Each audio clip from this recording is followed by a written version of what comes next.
Okay, everyone, it's 3 o'clock, and we're going to go ahead and get the presentation started here. If others join, we'll let them in as the presentation goes on here. All attendees are muted currently. That's going to stay that way throughout the presentation. If you have any questions, ask those as we go along in the chat, and I will try to address those and keep an eye on those as I go along here.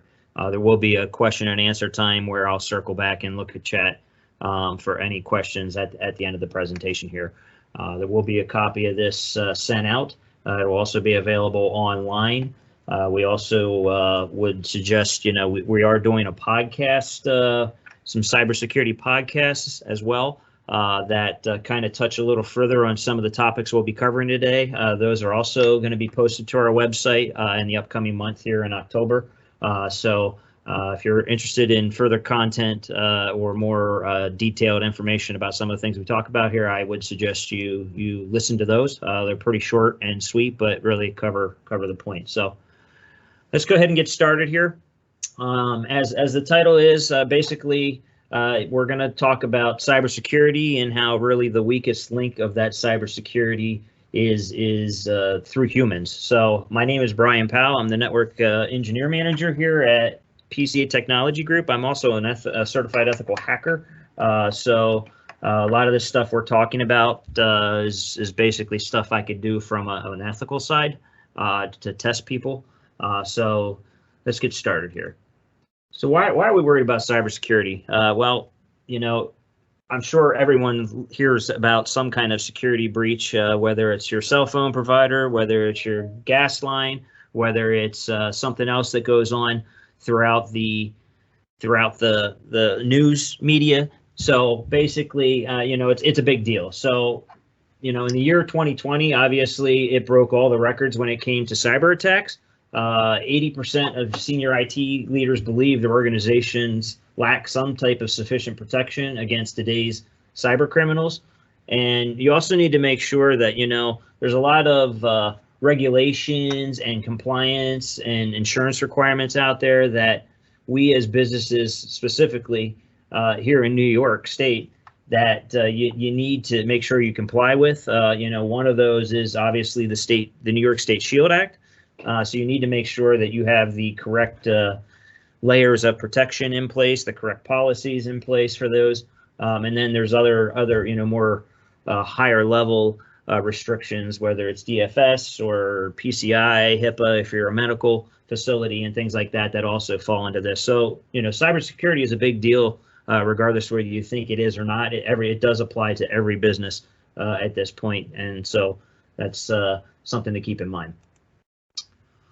So who's responsible? A lot of people think that, oh, well, I pay an IT provider, or I have an internal IT staff that, I don't need to worry about this because this is their problem. Well, in a sense, yes, but that's only your first line of defense. So your IT provider or your internal IT, if you have such, is only able to go so far.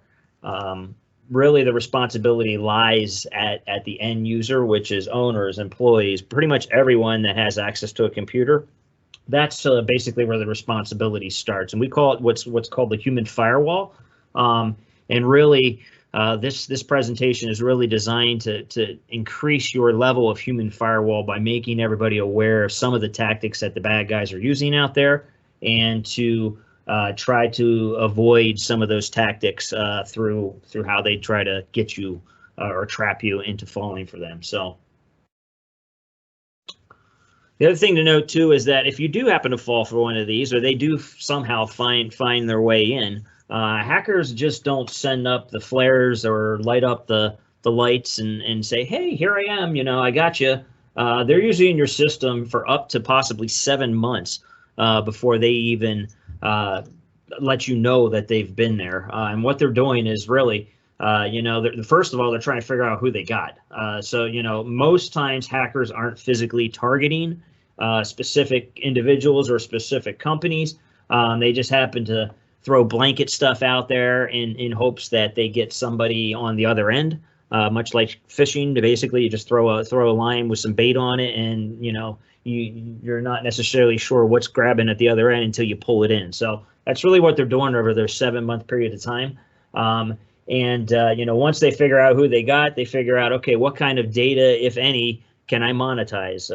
Do you have credit card information? Do you have social security information? Do you have insurance information? Do you have any of that type of information that might be able to be sold on what's called the dark web? And we'll talk a little further about that. But something that can be monetized. And once they do that, then they pretty much take that information and try to sell it in the dark web and get what they can out of it. And normally what they try to do, they try to double dip you.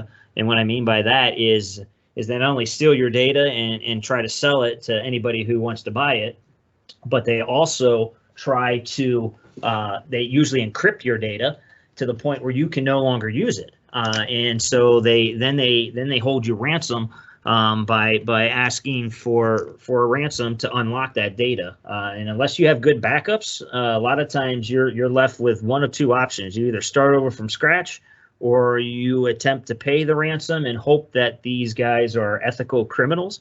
And the fact that, once you pay that ransom, they will give you the decryption key to unlock that data, so you will have access to it again. So you can see how severe this potentially could be. So it's something that you definitely want to try to avoid at all costs. So how is all this done? It's done through something called social engineering. And social engineering is nothing more than manipulating human tendencies or human behaviors. I like to use the analogy that back in the days, you had your snake oil salesman that would go door to door trying to sell you this magical elixir or a piece of land for real cheap in hopes that you think you're getting a great deal, or the magic pill. When in essence, it's nothing more than mineral oil and a swampland that you just bought until you realize once you get there or once you try it. It's really a glorified con man. And this is just the electronic form of it. That's really all it is. It's manipulating people to entice them or try to trick them into doing what they want to do into the outcome that they want. So that's really all this is. So how's all this done? It's done through a couple different ways. So initially, the most common attack vector obviously is email.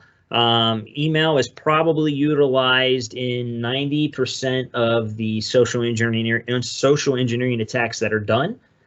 So you can see that's a really heavily utilized attack vector. So and that's done through phishing, spearfishing, and we'll touch a little bit on that. Sometimes social media is used as well. A lot of times that social media is used for reconnaissance, and that's for information retrieval. As I mentioned in the beginning here, we do have some podcasts we're going to be letting loose here in October, and really touch base on that social media thing. I would highly recommend you listen to that to get a little deeper into what those risks are.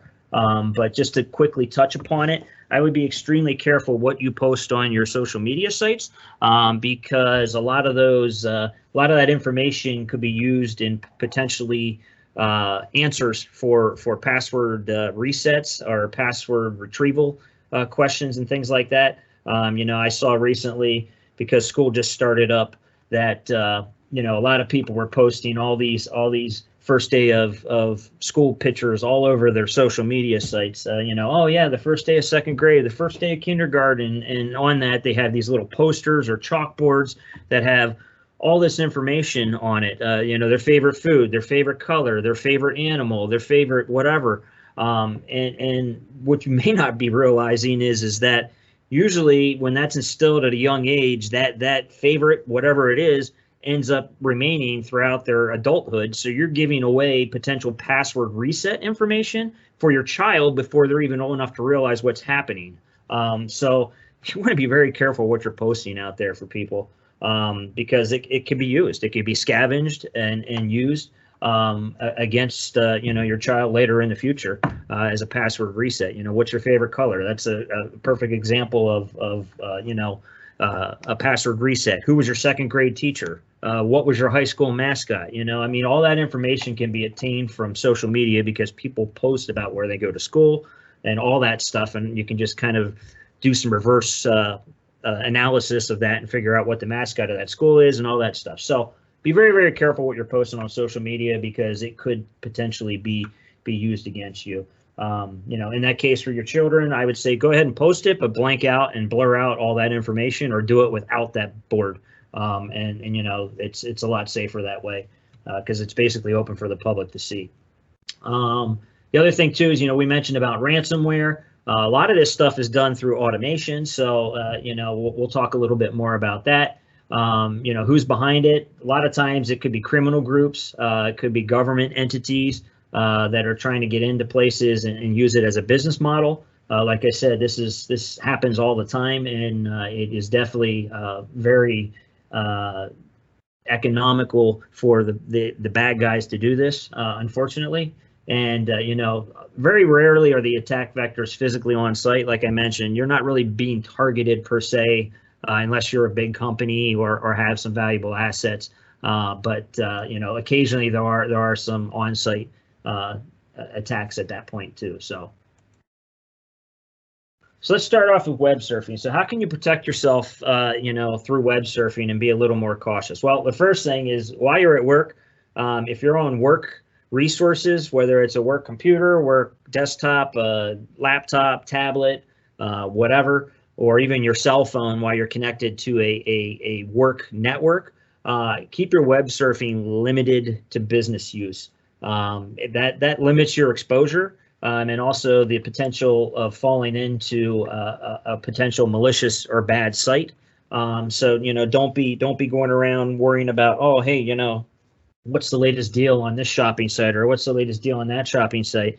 Do that on your own time off of company resources. It definitely limits your exposure when it comes to that. As I mentioned, stay off of social media. Unless you use it for marketing purposes, I would stay away from it during work. Again, there's a lot of fake articles out there. There's a lot of fake surveys out there, and really it's just trying to retrieve information that can be used against you ultimately. So, and also, a lot of times you may be in the middle of reading an article or something, and you get halfway through the article and a pop-up comes up saying, please subscribe or whatever. On legitimate sites, that's okay. That does happen on a lot of legitimate sites. Even I think the Buffalo News even does that on some of their articles. When you go down through, you get about halfway down, it says, please subscribe to our paper or whatever, or our monthly digital version.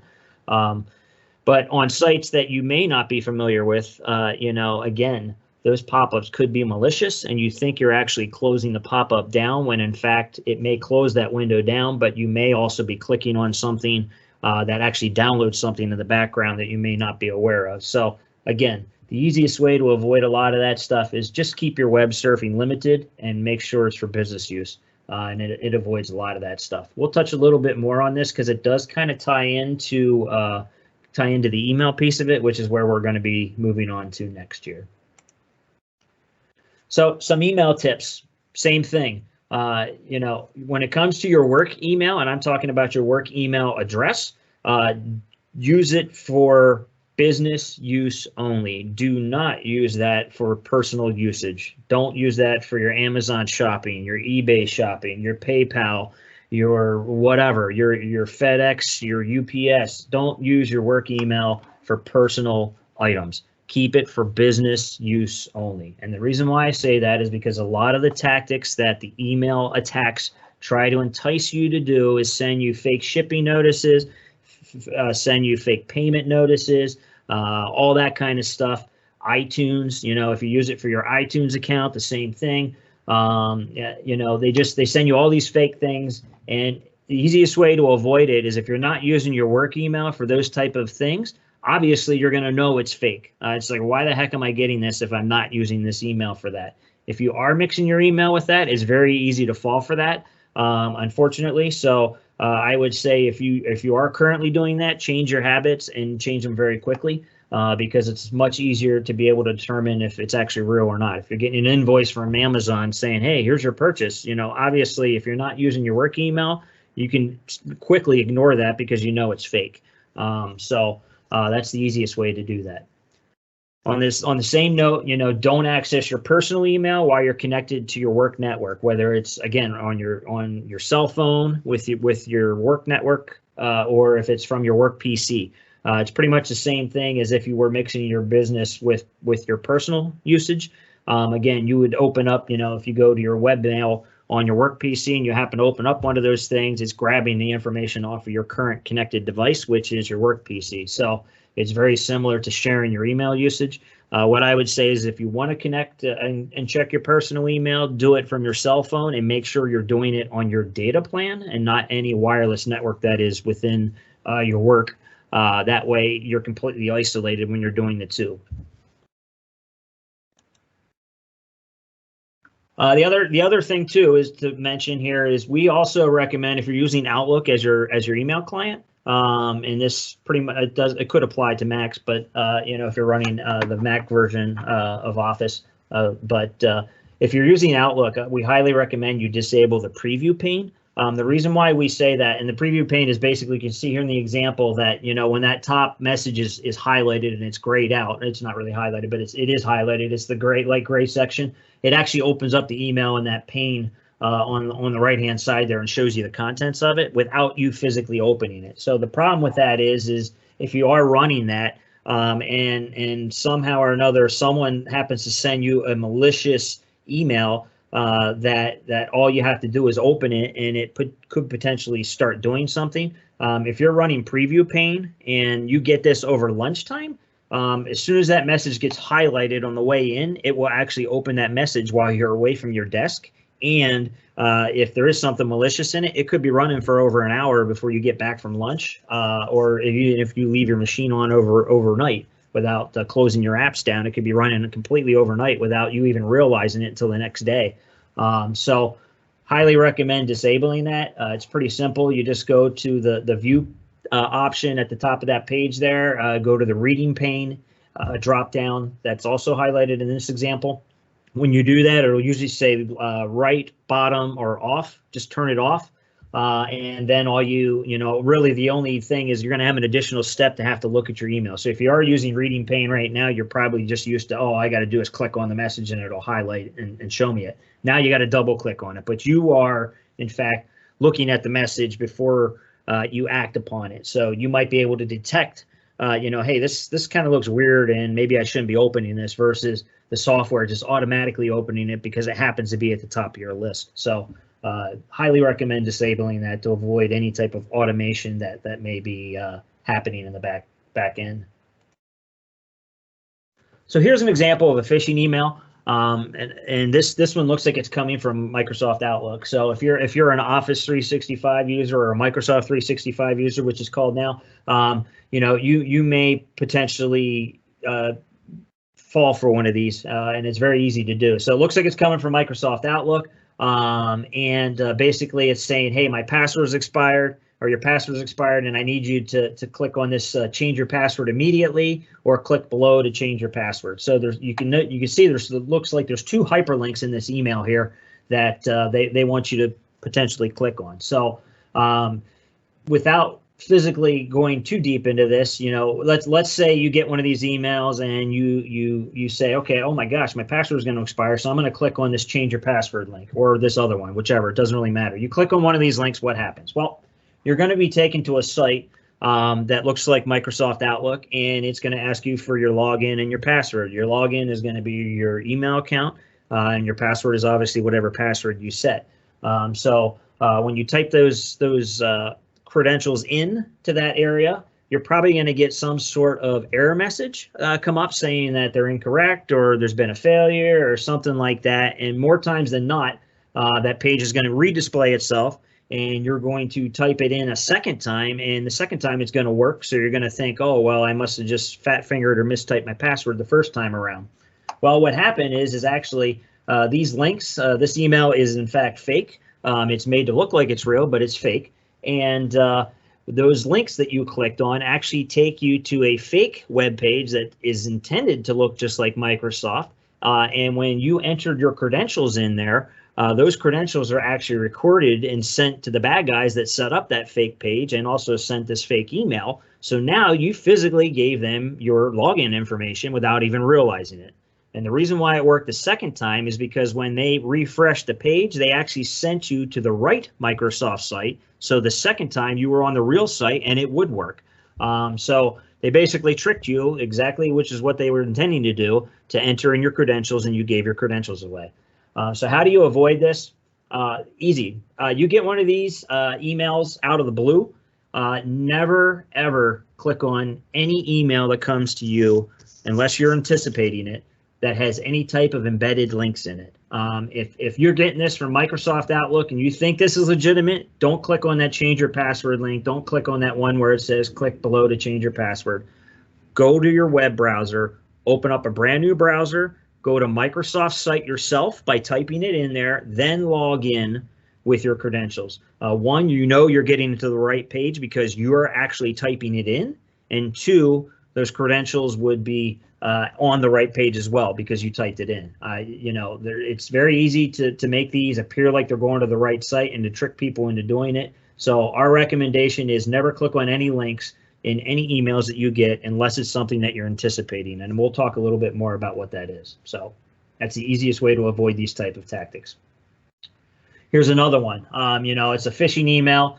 This one's basically using a scare tactic, and this one is basically saying, it starts out with saying it seems like XYZ is your password. And the reason why people fall for this is because that password that they're saying is probably a password that you recognize, and I'll explain how they got that here shortly. But it's a password that you recognize, so immediately it's like, oh, hey, wait a minute, someone's got my password. What the heck is going on here? And then you go down through this list here, and it says they have proof of you on adult video sites, and they're gonna turn you into your employer, your wife, your family, your husband, whatever it may be, if you don't pay them X amount of money that they're trying to extort out of you. Like I said, the reason why people fall for this is because the password there is something that they recognize, so they immediately go into that fight or flight mode, and the brain just magically thinks that the rest of this is true. Aside from the password thing, the rest of it is bogus. It's not true at all. It's just a scare tactic to try to get you into doing something that, again, they want you to do for the end goal. So how did they get that password in the first place? Well, as we mentioned at the beginning here, that cybersecurity is a big deal, and people are getting hacked all the time, companies, third-party sites. So what they probably did is they if you are using your work email, as we mentioned, on one of those third-party sites, and one of those sites gets breached, the first thing they look for is they dump the password databases, and over time, they try to reverse engineer those passwords offline. And eventually, if it's easy enough, they've got a match. They got your email address and they got a password, and they basically use that as a scare tactic to try to get you. Now, we will talk a little bit more about the passwords as we move on here, but that's pretty much how they got your password. Again, if you're not using your work email for personal usage, you can avoid your exposure to these type of attacks extremely limited at that point.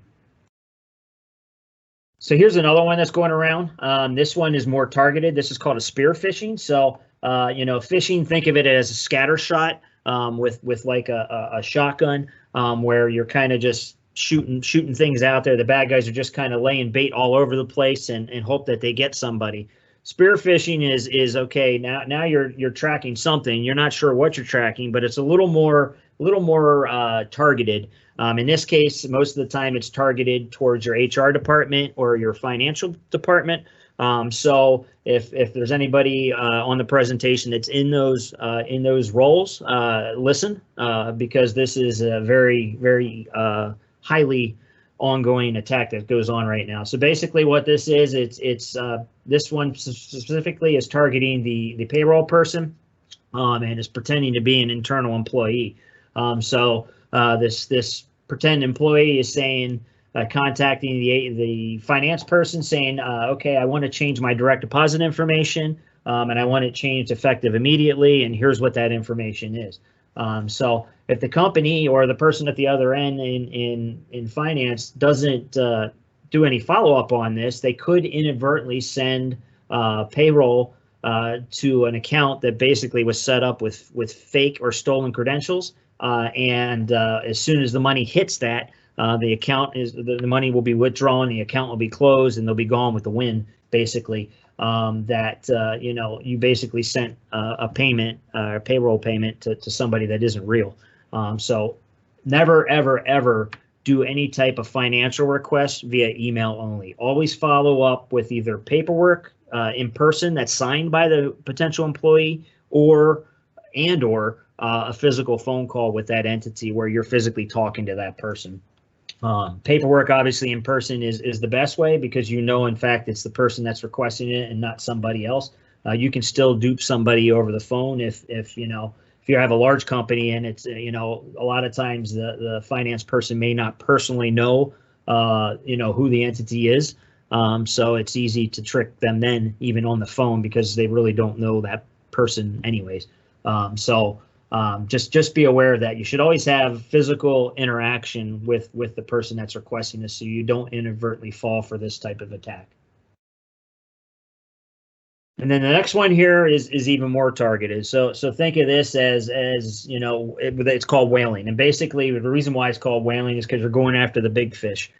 You're targeting the big fish, and it's usually C-level of a company. So this is really targeted, they're either pretending to be the C-level in hopes of fearing people that work underneath that person, or something to that nature.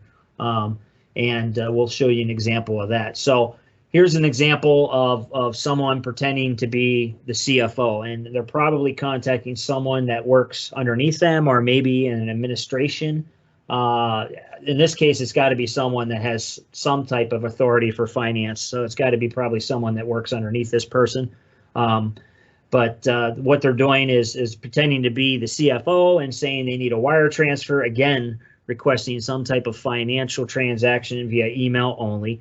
Can you let me know when you're free, and I'll send you the information. Again, what will happen here, they'll probably send you some kind of Western Union thing if you start communicating back and forth. And you're going to potentially send money to somebody that is going to be very hard to trace who it is once you realize that this request is actually false. Sometimes they ask for gift cards. Sometimes they ask for whatever, eBay cards, Amazon cards, things of that nature.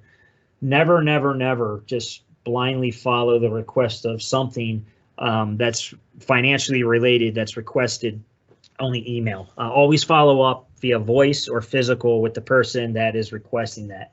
You can get this information off of LinkedIn. We had an instance here at PCA that almost every new employee that started here in the past 4 months that has updated their LinkedIn account basically pretends to get an email from our CEO asking them to go buy gift cards. We kind of give our people the heads up here, because we know somebody's watching our LinkedIn status, or it's an automated product that we made it on somebody's list somewhere along the line.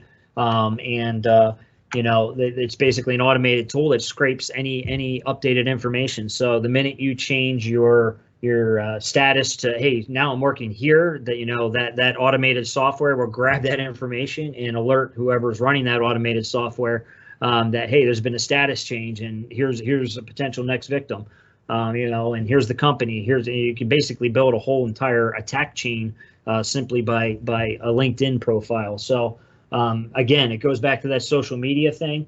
I realize there's a lot of useful things to that too, but just be careful what you're posting, what you're not posting, because you're really blindly giving that information out to anybody that are on any of those platforms. So in this case here, again, don't blindly follow this.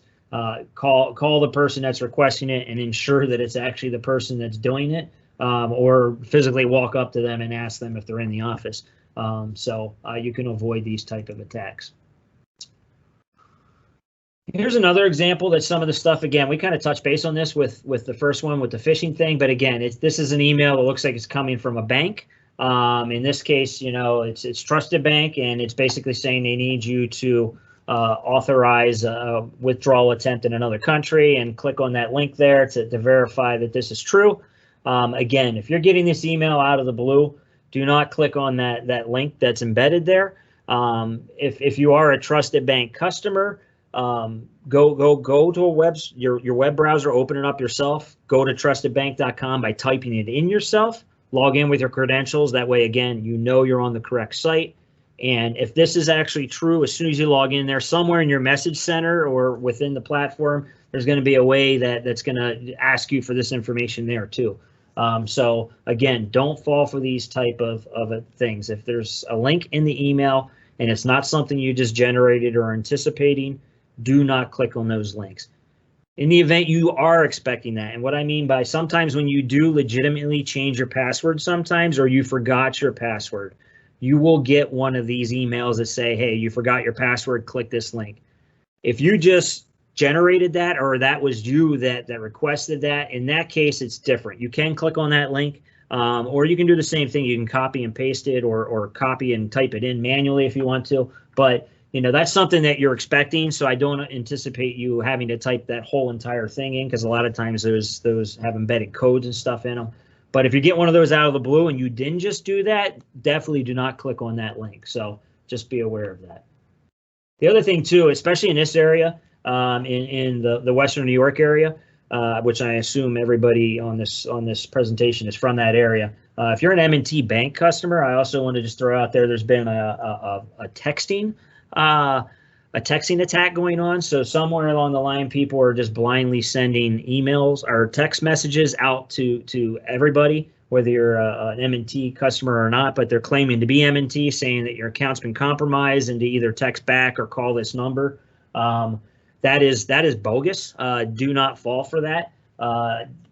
If that is the case, they will contact you either via letter or by your physical phone number. And verify that, but it's something that is going on right now actively in the past couple of weeks. So I just wanted to make sure that everybody was aware of that in case you happen to be one of those clients. This week it's M&T. Next week it could be another one of the banks, Key Bank or whoever. So just be aware that's a common thing that happens too. Your bank is not going to text you saying your account's compromised and ask you to call a number. If you feel your account is compromised or you have any questions about that, pull out your credit card or pull out your bank statement, look at the physical customer service number on that and call that number. Don't call the number that they're texting you because it's probably a bogus number anyway. So just be aware of that. And then the final thing here is consent phishing. So this is another tactic that the bad guys have realized, people are getting a little smart. They're not falling for some of our old tactics, so we're going to go about this a little different way. So if you're an Office 365 or a Microsoft 365 user, you'll realize that there's a lot of applications out there that potentially could hook into your email account legitimately and add value to things. But on the flip side, the bad guys realize that too. So now what they're doing is called consent phishing, and what it is. It's an application that will pop up and say, hey, I want your permission requested to allow this application to get access to your contacts, get access to your email, get access to everything that you have. And basically, if you get one of these messages and you blindly hit accept here without really reading too much through this, what you just did is giving the person that created this application the full-blown access to your entire Microsoft account without your password. So they have full-blown access to everything. They can get into your OneDrive, your OneNote, everything, your email, your SharePoint, everything without your password. So if you ever get one of these application permission request things pop up, the first thing you can look at is the bad guys haven't figured out how to bypass the security checks in the Microsoft application piece of this. So Microsoft does verify most of these applications. So you can see at the top there where it says permissions requested, it physically says risky app. And the reason why it's a risky app is because it is unverified. If it was a verified app, it would physically say that. It would probably say Microsoft certified verified app. They haven't figured out how to get past that yet. So it'll happen eventually. But for now, that's a good key tell. The other thing too is, why would any application need out of the blue need access to all this stuff too? That's a tall tale sign too that, you're giving full access to everything. I would hit cancel immediately. And if you're not 100% sure and you're one of our clients, give our help desk a call before you click accept. We'll take a quick look at it and give it a sanity check or run it by your internal IT staff or hit just cancel. Because if you inadvertently click on this, you're basically given full access to everything, in your Microsoft world without your password. So just be aware of that. Even if you're using multi-factor, we'll talk about that. This bypasses that too. You're basically giving them the keys to your house, without physically giving them the keys. So just be aware of that. All right, moving on to some other tactics here. USB and mobile devices. If you ever find a USB, and that's a USB flash drive, those little flash drives that you plug in sometimes to move files back and forth. If you ever find one of those laying around and you're not sure who it belongs to, don't plug that into your PC. There's a lot of automated things that could run immediately as you plug that in, and it could cause malicious stuff to happen. So don't do that. Either give it to somebody that's in IT or hold on to it so someone can kind of look at it in a safe, secure manner without infecting your machine or the network or anything like that. So don't ever plug one of those in. The other thing too is, obviously if you are using these to transfer files back and forth, I know sometimes companies do that. Make sure you have virus protection at both sides. So if you're transferring stuff from home to your work PC with one of these flash drives, make sure that your antivirus is up to date at home, because that's kind of an unknown entity when it comes to the IT world. Your home PC is kind of managed by you, not by your IT provider or your IT personnel. So make sure that stuff is kept up to date, or simply just don't do it. That's the other thing too. The other thing too you want to be aware of is, I know when it comes to cell phones, pretty much everyone has a smartphone at this point. You also want to, these things are pretty much battery hogs at times. So be wary of public charging stations. That's the ones at the airport or sometimes hotels have them. They're public charging stations where you can quickly plug in your phone and charge them without grabbing yours. I would highly suggest using yours. Some of those public charging stations could be malicious, where they actually steal data off of your phone when you plug them in. So it's something that you definitely want to be aware of and cautious about. They could potentially steal your browsing history, your contacts, your whatever. It could potentially do that. Your photos, if it's a malicious one, and it's easy to set up. I mean, I could walk into a hotel lobby and put a sign up in the corner that says public charging station, and 9 times out of 10, the employees at the hotel won't even realize that it's a fake one set up by a bad guy. And the minute someone goes and uses it, is basically stealing all the information of every device that it's plugged into. You can do it in an airport too. So all you have to do is provide a little bit of power to somebody, and it's like a free for all sometimes. So you got to be aware of that. Just use your own power brick and charging station. That way it's at least accurate, and you don't have to worry about that type of thing. So the other thing too is use your power brick, and that's the part that plugs into the wall. Don't take these and put these into your PC. I know it has a USB in on them most of the time, where you can plug into your desktop or your laptop and charge it. But when you do that, technically it not only charges your cell phone, but it also turns it into a USB drive.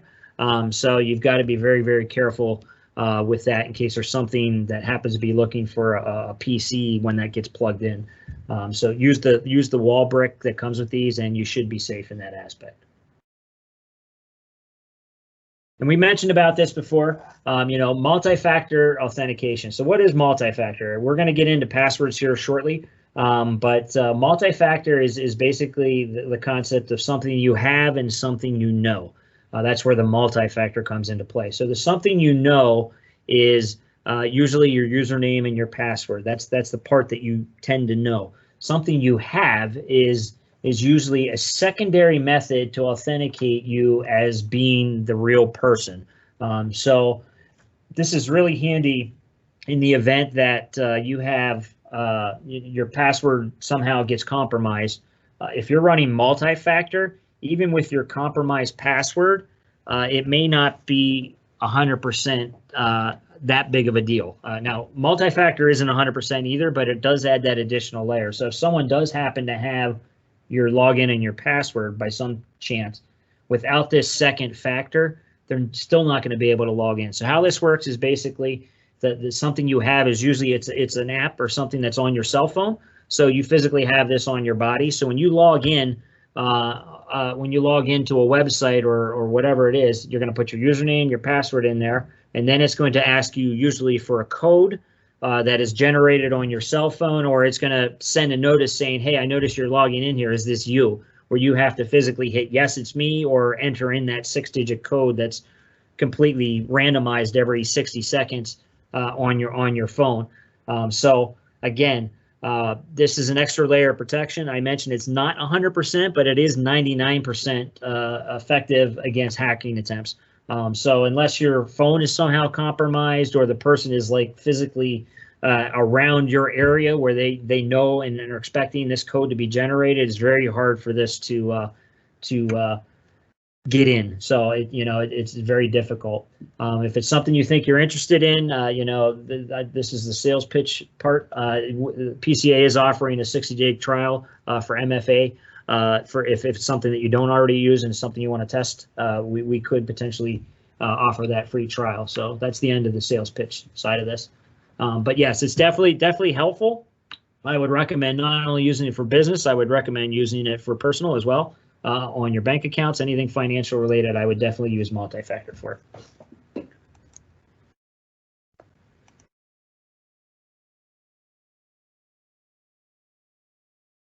All right, let me go back here. Sorry, passwords. So the next thing on the list here is passwords, and usually, as I mentioned, the Multifactor goes with the passwords. So our password policy is we recommend complex, secure, and unique passwords. So that means every one of your passwords has to be complex, and complex means at least 9 characters. They need to contain a special character, and that's like your @ sign, your pound sign, your $sign, exclamation, things of those natures. It needs to contain at least 1 uppercase letter and also at least 1 number. So 9 digits with all 3 of those. And unique across the board. So everybody on this presentation is probably like, yeah, right. There's no way I'm ever going to remember all these passwords if they all got to be complex, unique, and that's human nature. And that's why we have password breaches all the time, because people pick easy to remember things and they tend to duplicate their passwords across multiple sites. So when it's breached at one site, it's breached at every site they have access to. It's just human nature.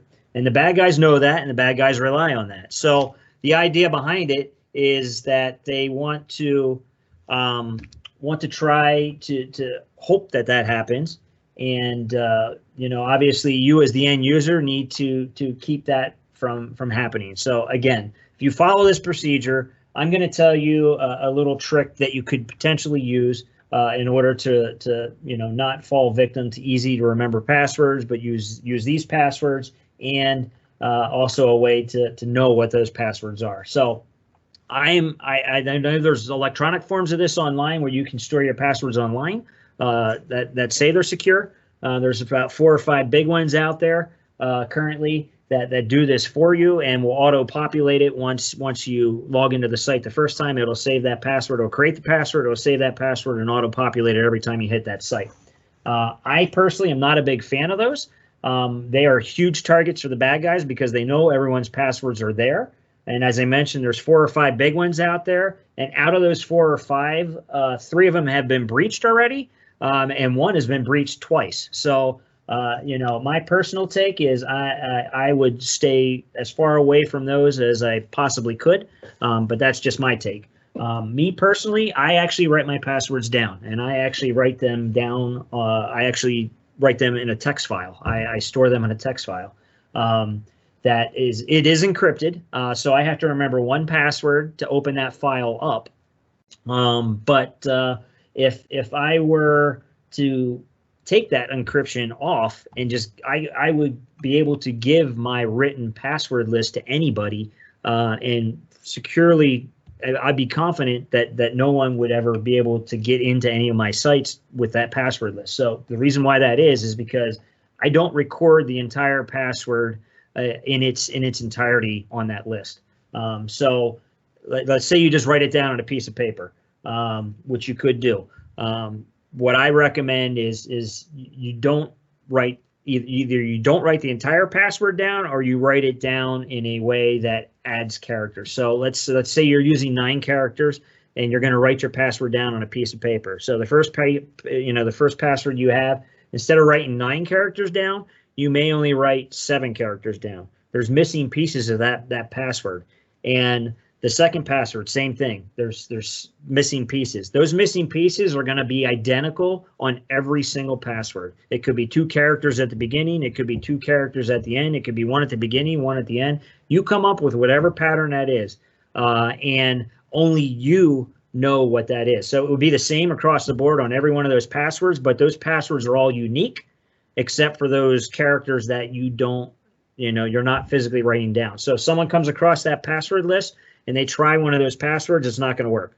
They're going to try another one. It's not going to work. They're going to try another one. It's not going to work. And they're going to be like, well, this must be an old password list. This is bogus. Oh, well, we'll move on to the next victim, potentially. Again, only you know what those missing pieces are. And it's the same across all those passwords. If it's at the beginning, if it's at the end, if it's, whatever.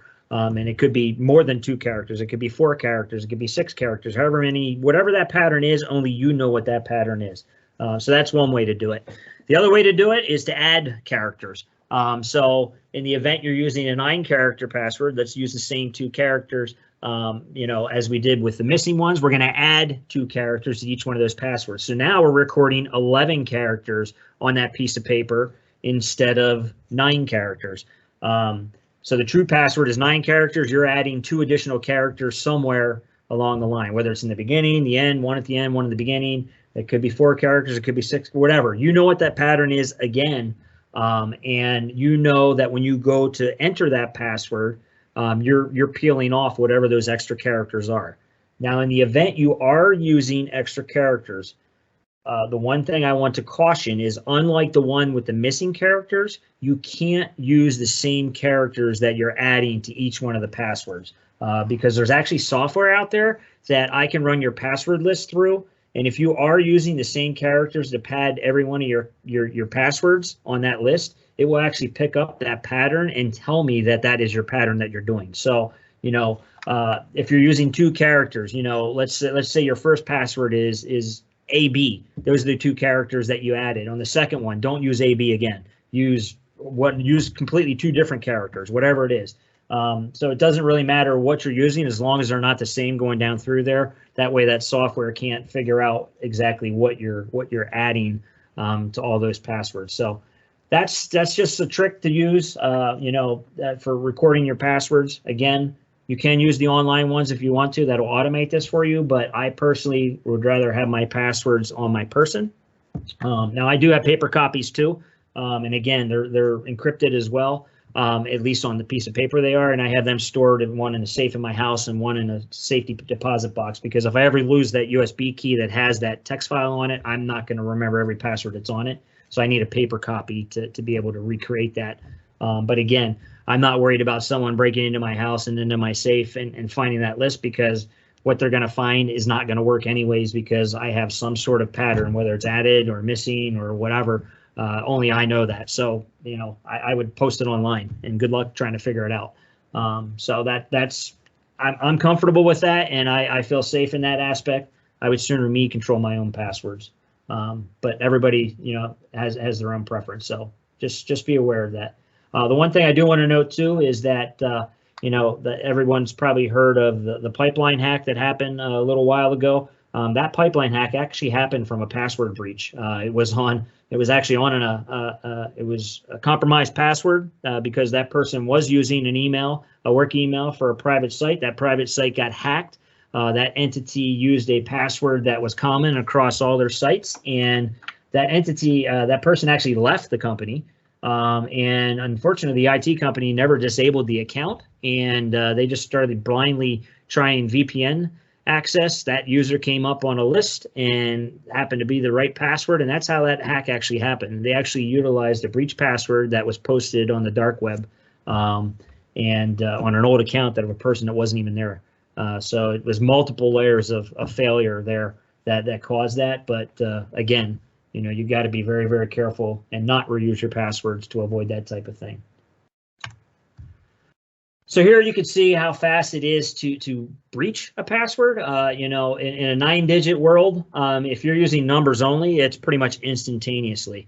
You can brute force that password in a matter of seconds. That's how fast some of the capabilities are for passwords that are out there.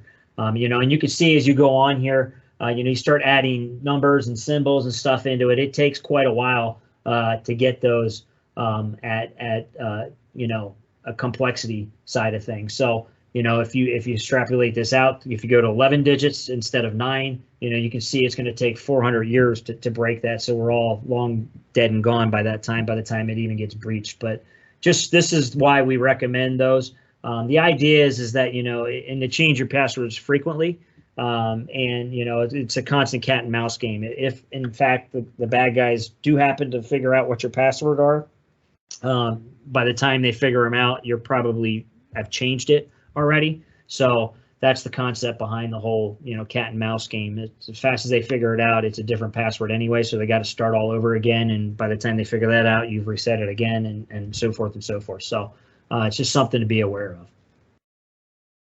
So real quickly, we'll touch on this. I'm not going to get real deep in this. I will recommend you go listening to our podcast that on this specific topic.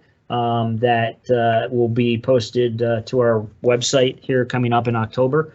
But if you use public Wi-Fi out in the world, whether it's your you know, your laptop at the coffee shop, the hotel, the airport, I'm going to tell you that you need to be extremely cautious as to what you are doing on public Wi-Fi.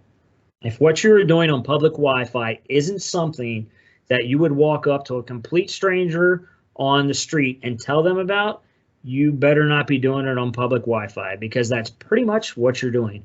You don't know if anybody's monitoring that public Wi-Fi. You don't know if there's a bad actor on that public Wi-Fi. You don't even know if it's the correct public Wi-Fi.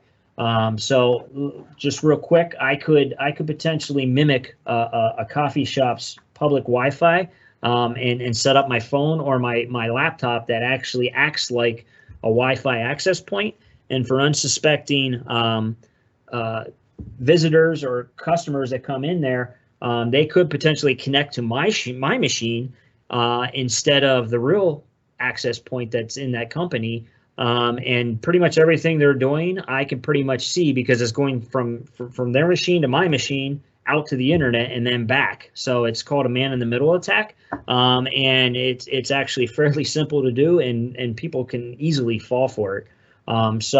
Again, if you need access to the network or internet or whatever, I highly suggest you use your data plan on your phone. It's much more secure than any type of public Wi-Fi access that you have. That could potentially have. Again, I'm not going to get real deep on this subject because we're tight on time here. I highly suggest you listen to our podcast on it, because it actually tells you some of the techniques and everything. So be on the watch for those for further on this. But I personally stay off of public Wi-Fi. I turn my Wi-Fi off when I'm outside of my house and my company network, and because I don't need it. I just use my data plan at that point. So if you do need laptop access, I'd tether it off your phone and use your data plan is what I would do. So just some cybersecurity reminders here. Only collect the data that you need. You know, obviously, you're responsible for any data that is accessible and online at any point in time. So in the event you were breached, if you're only regulated for 4 years of data, but you have 10 years of data online, and that's what got stolen, guess what you're responsible for? There's 10 years. So, you know, archive the stuff that isn't needed. I'm not saying delete it, but archive it so it's offline. That's your best bet. You also want to limit access to systems with sensitive data, obviously passwords, access rights, things of that nature also will accomplish that.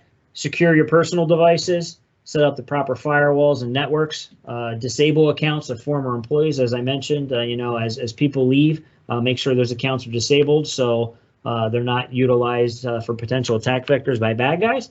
Regularly back up your data. I mentioned this in the beginning, that the best recovery in the event you are breached is a good backup, especially if you fall for the ransomware thing. and you want to make sure that that is done and being done correctly, because that's your saving grace. Otherwise, if your backups aren't working or your backups are compromised, you're pretty much dead in the water at that point and at the mercy of the bad guys. So other than that, that's pretty much the end of the presentation here. You know, hopefully these gives you some tips and tricks on how to potentially avoid some of these attack vectors and tricks that the bad guys are doing.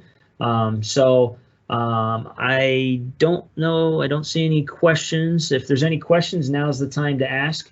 We will be sending out some certificates for participation. And we'll also keep an eye on some upcoming ones. We do these on a monthly basis. The topics do carry over, but I do tend to update this frequently because the attack vectors change very frequently. So, you know, what is in this month might change the following month. But for the most part, there is a lot of carryover from month to month. So I thank you for your time. I don't see any questions here, so I'll give you everybody your 5 minutes back here. I appreciate your time. Thank you for joining us, and I hope to talk to you again soon in the future. Thanks.